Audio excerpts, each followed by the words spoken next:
दोस्तों, दुनिया के नक्शे पर एक ऐसी रियासत मौजूद है जो बज़ाहिर तो छोटी है, मगर इसके असरात पूरी दुनिया में फैले हुए हैं। एक ऐसी कौम जिसने दूसरों को बुराइयों और गुनाहों में उलझा दिया, लेकिन खुद को इबादत और बरतरी के खोल में छुपा लिया। सूद जैसी लानत को दुनिया पर आम किया, मगर खुद के लिए हराम करार दिया। ये वही रियासत है जो रकबे और आबादी में पाकिस्तान के कराची शहर जितनी भी नहीं, मगर आज आलमी ताकतों के सह में पूरी दुनिया के फैसलों पर असर अंदाज है। हैरत की बात यह है कि 1948 से पहले इस नाम की कोई रियासत तो दूर, कोई शहर तक मौजूद नहीं था।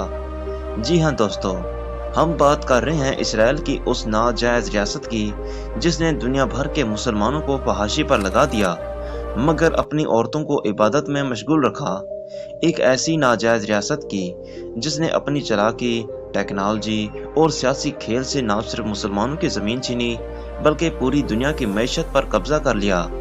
आज की इस वीडियो में हम जानेंगे ये नाजायज रियासत दुनिया के नक्शे पर कैसे आई, ये टेक्नोलॉजी में इतनी आगे कैसे पहुंची, यहूदियों का सिस्टम इतना ताकतवर क्यों है, और इसराइल में बसने वाले मुसलमान किन हालात में ज़िंदगी गुजार रहे हैं। तो चलिए शुरू करते हैं आज का ये चश्मकशां सफ़र।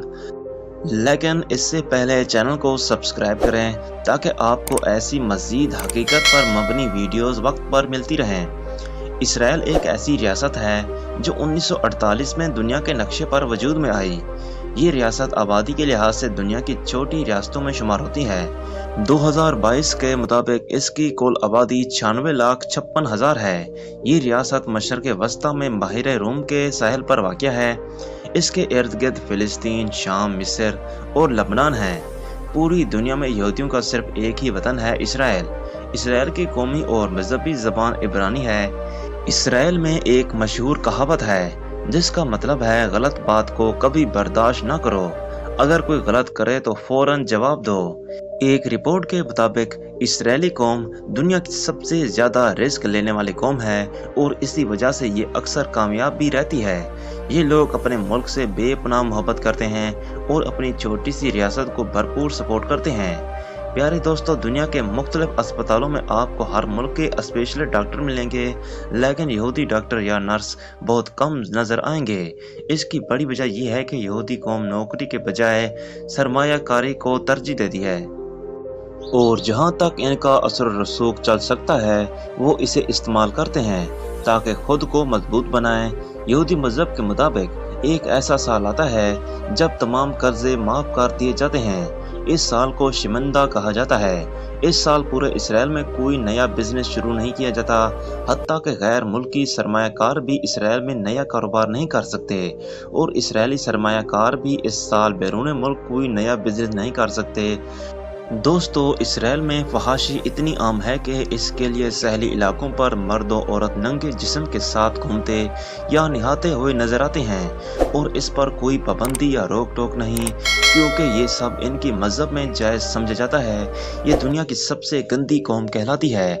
आपने सुना होगा कि हामला औरत जो भी काम दौरान हमल करती है, इसका असर बच्चे पर ज़रूर पड़ता है। बिल्कुल इसी तरह इसराइली हामला औरतें हर वक्त रियाजी और फिजिक्स की किताबें पढ़ती हैं। इनका अकीदा है कि इससे बच्चे ज़हीन और होशियार पैदा होते हैं। ये दौरान हमल बेहतरीन खुराक इस्तेमाल करती हैं। इसराइल के इर्द गिर्द दुश्मन ममालिक मौजूद हैं जो मौका मिलते ही इसे ख़त्म करने के ख्वाह हैं, मगर इसराइल इतना ताकतवर है कि कोई मुल्क अभी तक इसका कुछ नहीं बिगाड़ सका। यहूदी कौम भी दूसरी कौमों की तरह शादी को बहुत अहमियत देती हैं। इनका कहना है कि जैसे ही लड़की बालिग हो जाए इसकी शादी कर देनी चाहिए। अगर बालिग होने के बाद लड़की गुनाह करती है तो इसके वालिदैन जिम्मेदार होंगे। ये लोग भी मंगनी और दीगर रसूमात अंजाम देते हैं, और एक से ज़्यादा शादियों की इजाज़त भी मौजूद है। अगर वीकली नेशनल हॉलीडे की बात करें तो इसराइल में हफ्ते के दिन छुट्टी होती है। इस दिन ये लोग मिल बैठकर वक्त गुजारते हैं। इसराइल में हाई स्कूल के बाद फौज में शामिल होना लाजमी है, जिसकी मुद्दत 3 से 5 साल तक होती है और इस दौरान फौजी तरबियत दी जाती है। इसराइल में एक त्यौहार भी मनाया जाता है जिसे हनुका कहा जाता है, जिसे रोशनियों का त्यौहार भी कहते हैं। ये त्यौहार दिसंबर में मनाया जाता है और इस मौके पर पूरे इसराइल में मोमबत्तियां जलाई जाती हैं। ये त्यौहार यूनानी फौजियों पर फतह हासिल करने की याद में मनाया जाता है। दोस्तों, इसराइल की फौज दुनिया की चौथी ताकतवर तरीन फौज समझी जाती है। ये अपने दिफा के लिए ऐसे जदीद निज़ाम रखती है कि अगर कोई मुल्क इस पर मिसाइल फायर करे तो वो मिसाइल खिला में ही तबाह कर दिया जाता है। आपने मशहूर साइंसदान आइंस्टाइन का नाम तो सुना होगा, वो भी दरअसल एक यहूदी था। इसराइल के पास दुनिया के ताकतवर ममालिक की तरह एटमी हथियार, बड़ी फौज और खिलाई टेक्नोलॉजी मौजूद है।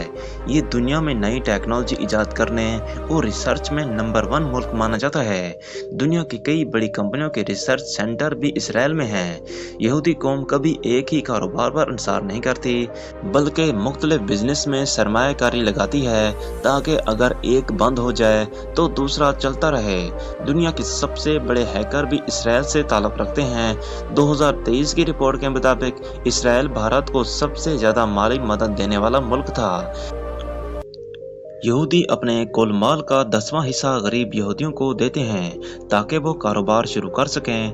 यहूदी भी रुकू करते हैं मगर सजदा ज़मीन पर लेट कर करते हैं। अगर आप खड़े हों तो मस्जिद अक्सा का सुनहरी गुंबद नजर आता है। इसके इर्द गिर्द की गलियां आज भी कदीम तारीख और इबादत गाहों की झलक पेश करती हैं। इस दीवार को वेस्टर्न वॉल कहा जाता है और इसके दाएं कोने को बराक कॉर्नर कहा जाता है। जब नबी सल्लल्लाहु अलैहि वसल्लम मिराज पर गए तो आपने बराक को इसी जगह बांधा था। यहाँ औरतों और मर्दों के लिए इबादत के अलग अलग रास्ते और जगह हैं। दरमियान में पर्दा किया जाता है। जैसे कि पहले भी बताया गया, ये कौम दुनिया को फहाशी पर लगा चुकी है मगर खुद की औरतें इबादत के वक्त मुकम्मल पर्दे में रहती हैं। यहूदियों की किताबें हर जगह फैली हुई नजर आती हैं और इनके इर्द गिर्द के बाजार आज भी इस कदीम मजहब की झलक दिखाते हैं। तो प्यारे दोस्तों, ये थी आज की दिलचस्प वीडियो। अगर वीडियो अच्छी लगी हो तो लाइक करें, चैनल को सब्सक्राइब करें और मिलते हैं इंशाल्लाह अगली वीडियो में। अपना ख्याल रखें।